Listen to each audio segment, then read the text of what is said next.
baby has been missing at the Lakentini Hospital. The story of Aurelie Bell missing a child after its birth are just miscommunication between both parties as the fetus was only 4 months. This is a conclusion reached after the Minister of Health's visit today in Douala. Stay with us for a detailed explanation in this newscast. April 6 is famous for the attempted coup d'etat carried out in 1984. 39 years down the line, we take a look at its impact on governance and memories held by inhabitants in this newscast. Those were our top stories.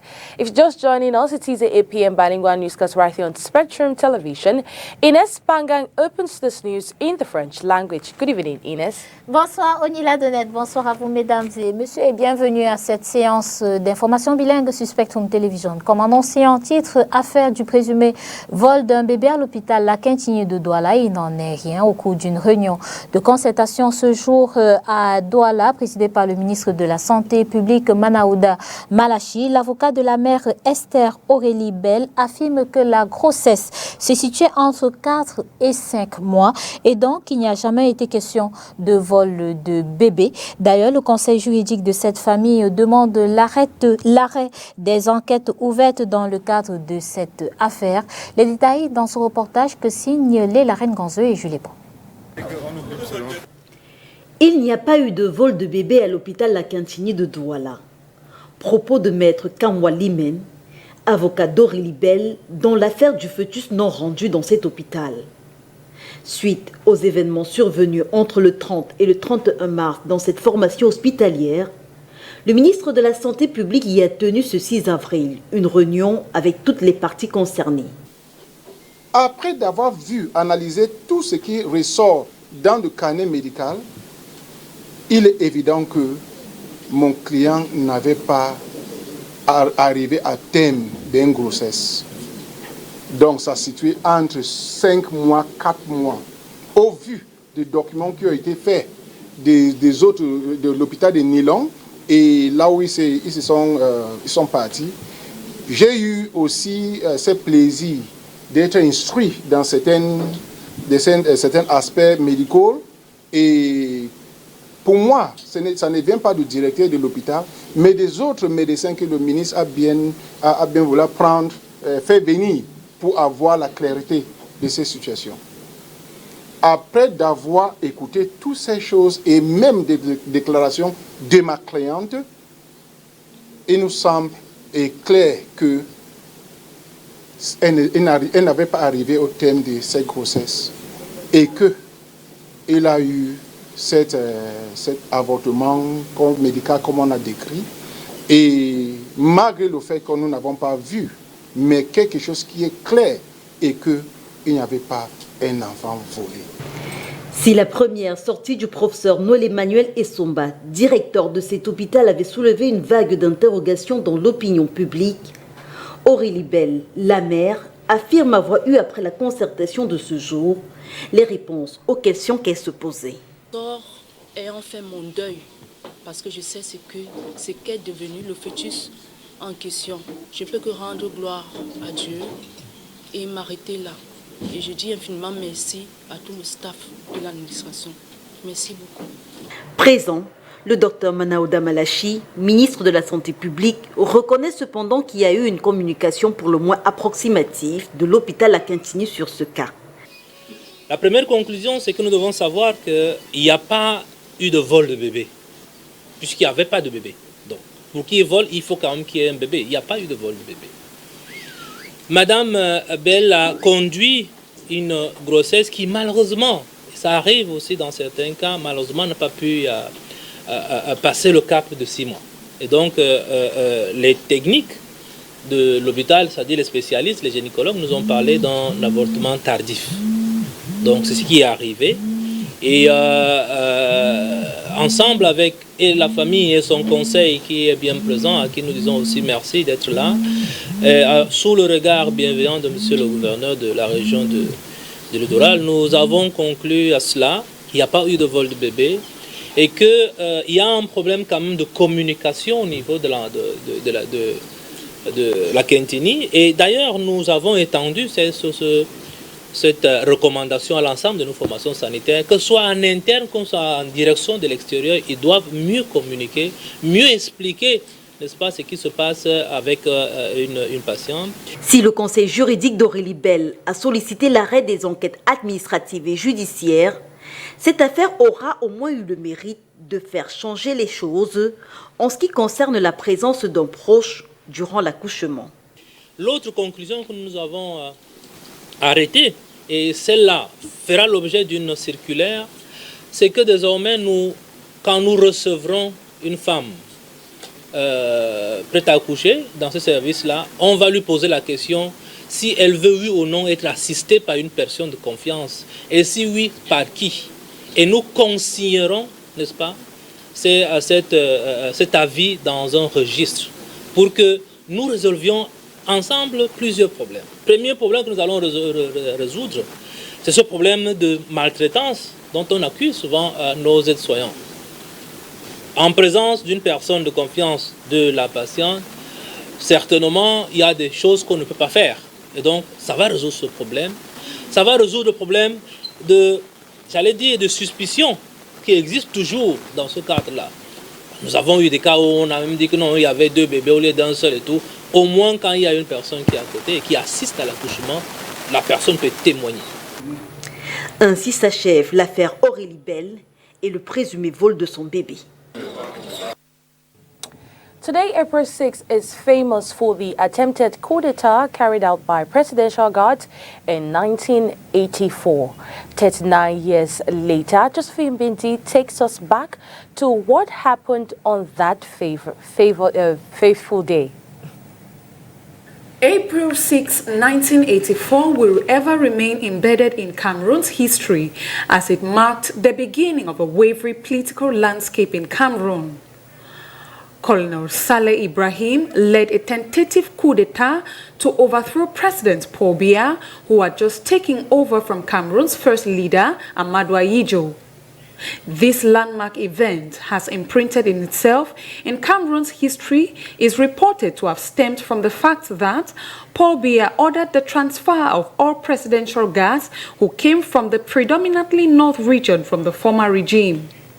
Following inside information at the time, he had been alerted of a possible usurping of power. Fate happened as all that was set for a coup d'etat on April 6, 1984, and after several days of gun exchange, Biya loyalists brought all rebels to their knees with a death toll estimated between 71 to about 1,000, as well as a lion's share of organizers arrested and over 35 sentenced to death by execution. One of the prominent events history records is that anti-Biya rebels stormed the Cameroon radio television with the intention to announce a change of government. Their intentions were thwarted by the technician on seat who tampered with the broadcast signal. A move saluted nationwide as patriotic to fatherland year on year. The failure of the coup d'etat led to the sacking of top Ahidjo barons and the reshufflement of the Biya regime. Avril 1984, quel impact aura eu la tentative de coup d'État sur le président de la République Paul Biya et sur sa façon de gérer le Cameroun 39 ans après, à en croire Anissé Ekane, homme politique camerounais. Il n'y a pas une grande différence entre la façon dont était dirigé le Cameroun avant cette date et maintenant. Léla Renganson. Alors que beaucoup d'analystes politiques estiment que les épisodes du 6 avril 1984 ont eu un gros impact sur la façon dont est dirigé le Cameroun depuis lors, Anissé Ekane, acteur politique majeur des années 90, refuse d'attribuer ce qu'il considère comme les errances du gouvernement à ces événements. Non, c'est un traumatisme pour le pays dans la mesure où beaucoup de nos compatriotes, surtout venant du nord du pays, ont subi des injustices. Certains ont été de façon injuste incriminés, condamnés, fusillés, perdus de leurs biens. Et jusqu'à aujourd'hui, ce traumatisme existe d'une manière ou d'une autre. Donc c'est un événement qui a marqué la vie du pays. Mais je ne crois pas que on peut attribuer les errances du pouvoir aujourd'hui uniquement à cet événement. Nous avons souvent, nous disons souvent qu'on a fait un système néocolonial. Et ce système, il dure depuis Swahili, il n'a pas changé. Et ce système-là a des fondamentaux, c'est-à-dire la direction d'une façon unilatérale du pays, l'absence de démocratie, le refus de la contradiction. Malgré l'instauration de l'uniparti en 1990, cette mentalité du parti unique a persisté et c'est elle qui influence la gouvernance dans le pays. Et c'est l'une des craintes au regard de la façon dont le pouvoir en place gère certaines crises. Le Cameroun aujourd'hui, c'est plusieurs foyers de tension, des esprits pour le moins surchauffés, une partie de la diaspora en totale rupture avec l'ordre gouvernant, un certain radicalisme. Est-on à l'abri d'un autre 6 avril 1984 ? Il n'y a jamais rien d'absolu dans la vie. Mais je pense que la situation n'est pas la même. Premièrement, ce que le président a fait, c'est qu'il a déconcentré l'armée.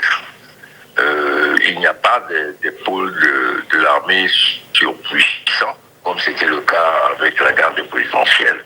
Donc je pense qu'il ne faut pas s'attendre à un coup d'État militaire dans le contexte actuel. Qui plus est, ajoute l'homme politique, Paul Biya s'est arrangé à barrer la voie à toute contestation pouvant venir de son parti.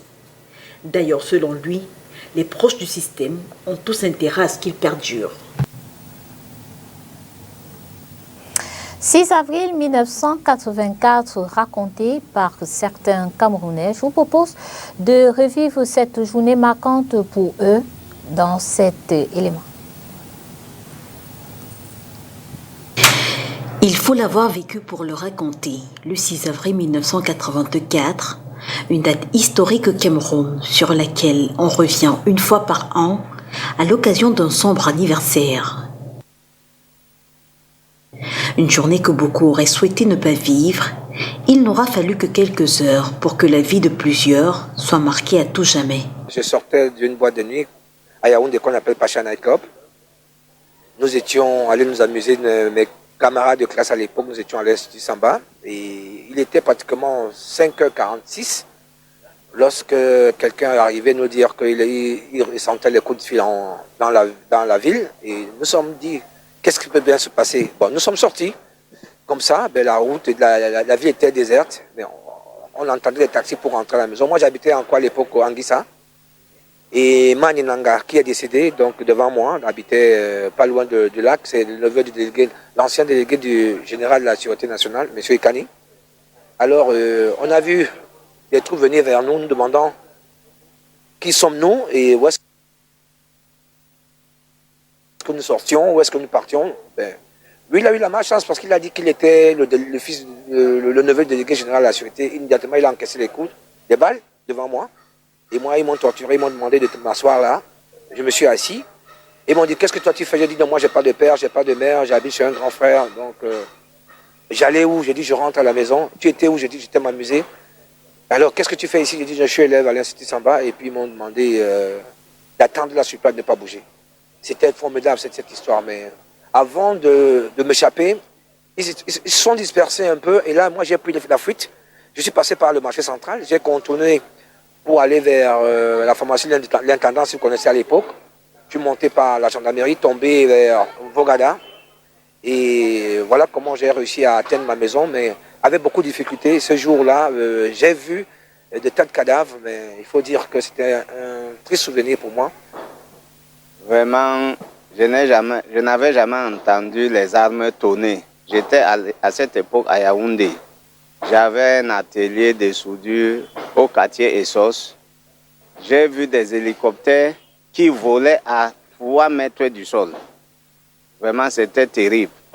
Je me rappelle, je voulais arriver à Mokolo. En passant par la poste, j'avais trouvé des chars. Pour ma première fois de voir les chars, j'avais peur. On m'a dit de me coucher à terre. Et on m'a dit, tu ne peux pas traverser, il faut que tu rentres. Vraiment, il ne faut pas que de tels événements se répètent dans notre pays. C'est un triste souvenir parce que j'ai vu des frères mourir. Les armes tournaient de partout, surtout au niveau de Mokolo. À Messa, j'ai vu des corps à terre. Donc, c'est un souvenir que je n'oublierai jamais parce que ça m'a... J'ai vu pour la première fois le sang humain, les cadavres, et c'est un très mauvais souvenir. Tout le monde avait peur de parler, d'avancer, de reculer. Nous qui étions dans nos services, on était bloqués. Et vous voyez, la rumeur était tellement forte et grande que on avait peur. Alors que la panique se faisait ressentir dans la capitale camerounaise, le clou aurait été que les putschistes qui réussirent à prendre la radio réussissent également à faire diffuser leur message annonçant le renversement du régime en place.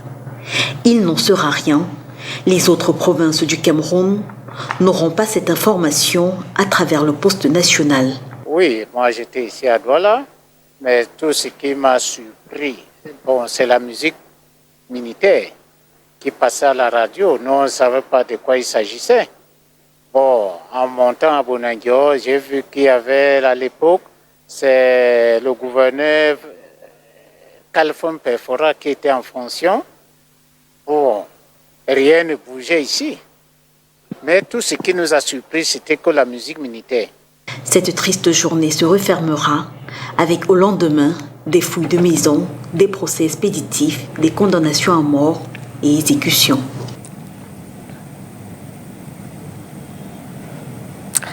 The Cameroon Chamber of Commerce, Industry, Mines and Craft has, in its acronym CECIMA, has entered into a task force with ECAM in order to help small and medium-sized enterprises here in Douala and Cameroon thrive. Well, let's listen to this report as compiled by Josephine Binzi.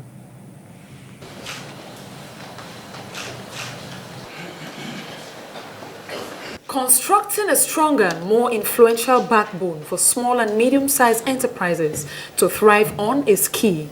The Cameroon Interpatronal Group, commonly known as GICAM, has joined the task force with ECAM to assist SMEs positively. The two business associations have decided to merge as one and create a new association. This association will be stronger, more representation, more members, more impactful, more influential, and this new association will be beneficial for small enterprises. The collaboration will pave way for an interlocutor to stand as a voice for enterprises standing in the gap for past discrepancies. Small, medium, and big enterprises, and even government. Next step is to build this new association, to consult all of our members to go ahead. The occasion was attended by the governor of the Littoral region, amongst others, presidents of both organizations, just to name a few. The fusion and approval took place in the economic capital, Douala. Vous venez de le voir en image, ce partenariat entre le groupement interpatronal du Cameroun, le GICAM, avec l'ECAM. C'est un partenariat entre les responsables d'entreprises du secteur des petites et moyennes entreprises et même des entreprises un peu plus grandes. Sur les détails, je vous propose d'écouter cet élément.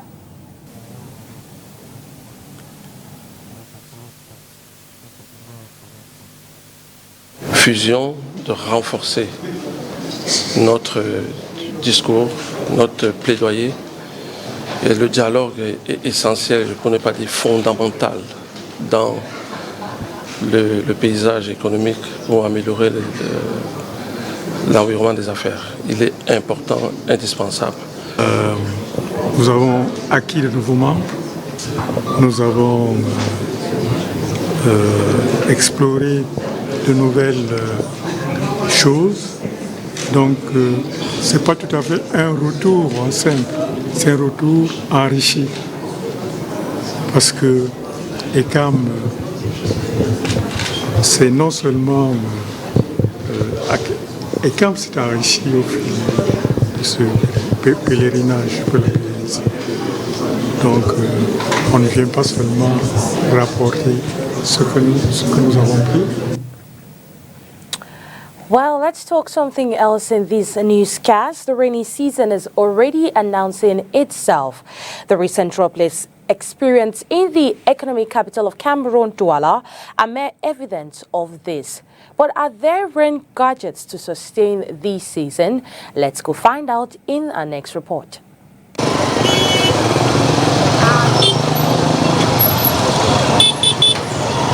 As the rainy season slowly creeps in, there has been an increase in the demand for umbrellas by denizens. Il y a les rares pluies qui s'achèvent et déjà il y a quelques clients qui s'ajoutent, qui s'approchent vers nous pour demander déjà s'il y a les parapluies. We have some customers who come around asking for umbrellas. As traders, we know the rainy season usually starts in May. That is around May 20th. At the moment, we just get requests from customers. C'est-à-dire maxi le 20 mai. Bon, pour le moment, on peut dire qu'il y a quelques rares clients qui viennent demander s'il y a les parapluies à vendre. Gumboots and other footwears are becoming a necessity with just limited stock available. Pour l'instant, pas encore, mais d'ici la fin du mois, il y aura les pieds nus par exemple pour les dames, les bottes. At the moment, we don't have every gadget available. Now we have rubber sandals, boots, and other footwears. At any moment from now, we will get them. It's requested in the market. We are waiting for new stock. Nous attendons, puisque pour l'instant, ça se fera un peu sur le marché, et nous attendons les arrivages. Traders affirm a new consignment of these raining gadgets will come in the forthcoming weeks.